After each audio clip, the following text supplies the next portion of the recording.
You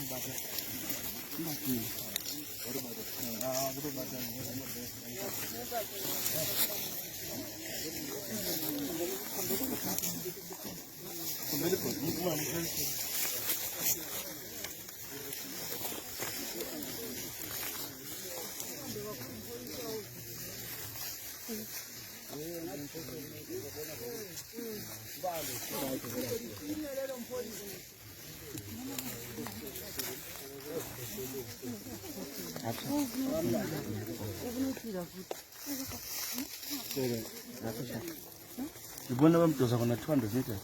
I think we're going to go and get a good. I'm doing 200 meters and put the right mother. Why do you have people 80 meters?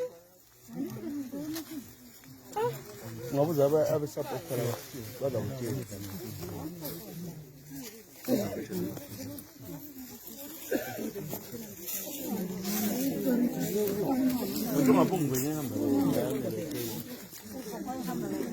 Ungwenye utokasera abemthaya.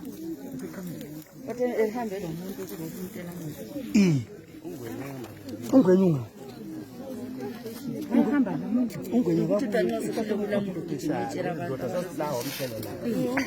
uthi omtshela lapha sikade emizungwini sikade emizungwini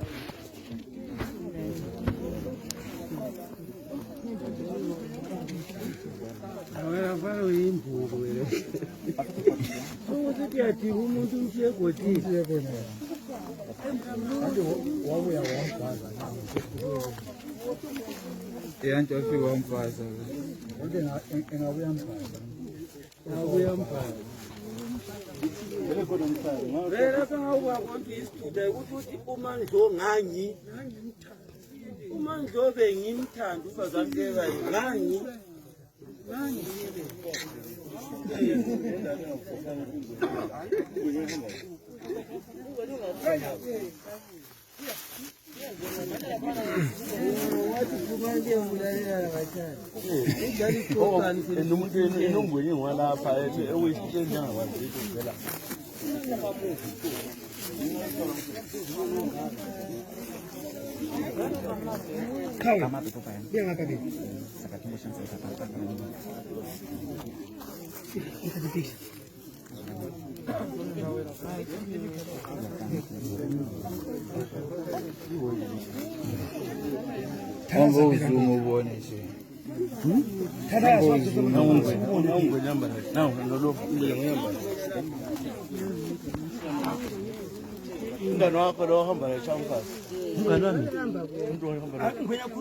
umzukulu wami lo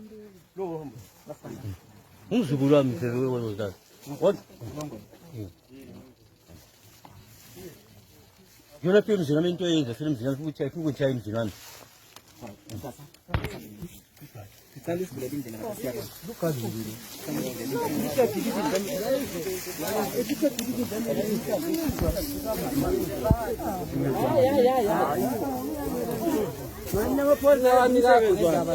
Nani wena uphela wathi uzawuthatha umthetho uyabusumpromote lingampromote amkelena amapholisa adlala umsebenzi wakhe sizondile kodwa hayi wona amkhuphela phela umsebenzi wakhe kuthi abantu bayamenza so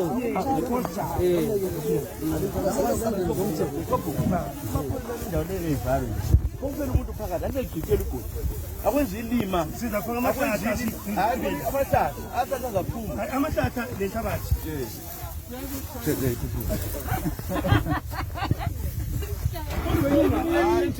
igqoko somkazi lisingani lo yendele konjani igqoko somkazi lisingani wena uthixana sekondari wena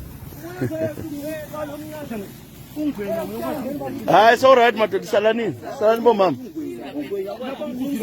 Sesiya ku 100 kilometers. Yes, sesiyangalo kuyachela. abaqedelani benza umsebenzi lalela sobho amapholisa vele kangaqedi ukubuya la khona ezabuya phela ezobuya ama-witnesses ezobona indawo abakaqalisi vele lokhu bebezobona nje kuphela sevumile ukuthi nguye kayali simbamba lathi usaphuka janga ukuthi kumngane wakho ngwena ungamisplace inkulumo uthe wawuhamba laye wawuhamba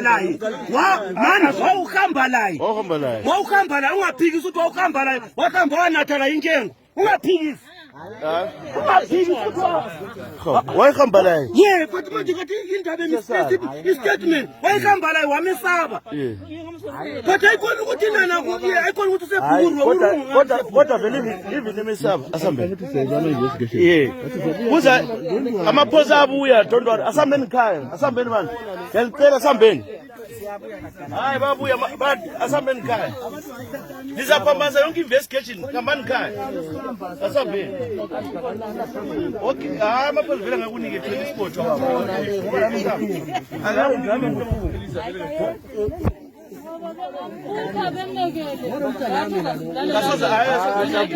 yita ama-stakeholders amaplaza akhona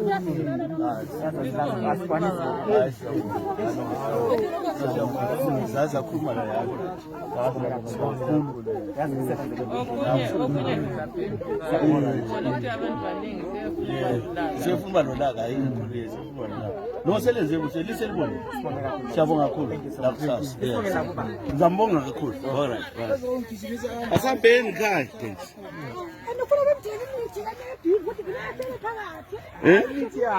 asambeni khabo mama